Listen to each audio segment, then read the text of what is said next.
কাল সন্ধ্যাবেলায় ছিল ভারত আর নিউজিল্যান্ডের ফাইনাল। একদম টান টান উত্তেজনা নিয়ে বসেছিলাম। তো ভাবলাম চুপচাপ বসে থেকে লাভ নেই, একটুখানি কিছু একটা বানানো যাক।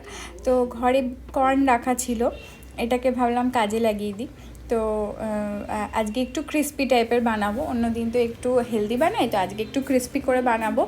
তার জন্য প্রথমে একটু ময়দা আর গোলমরিচ গুঁড়ো, নুন আর দিয়েছিলাম কর্নফ্লাওয়ার, এগুলোকে দিয়ে ভালো করে আমি 5-10 মিনিটের জন্য রেখে দিয়েছিলাম।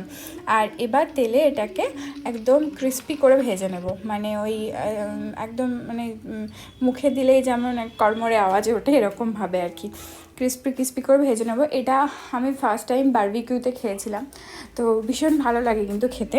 তোমরাও বাড়িতে এরকমভাবে বানিয়ে খেতে পারো, দেখবে ভালো লাগবে। শানির তো ভীষণ পছন্দ হয়েছে। তো তারপরে আমি টমেটো দিইনি, পেঁয়াজ, ধনেপাতা, কাঁচা লঙ্কা, উপর থেকে চাট মশলা দিইনি, কালকে দিয়েছিলাম পেরি পেরি মশলা, আর সাথে একটু লেবুর রস দিয়েছিলাম। উফ কী বলবো, দারুণ লাগছিলো খেতে। এই এক প্লেটই মনে হচ্ছিলো কম পড়ে যাচ্ছিলো, আর একটু হলে ভালো হতো। আর এই যে এখন আমরা মন দিয়ে খেলা দেখতে ব্যস্ত ছিলাম। আর তারপরে সেই ঐতিহাসিক মুহূর্ত চলে এসেছে, ইন্ডিয়া জিতে গেছে।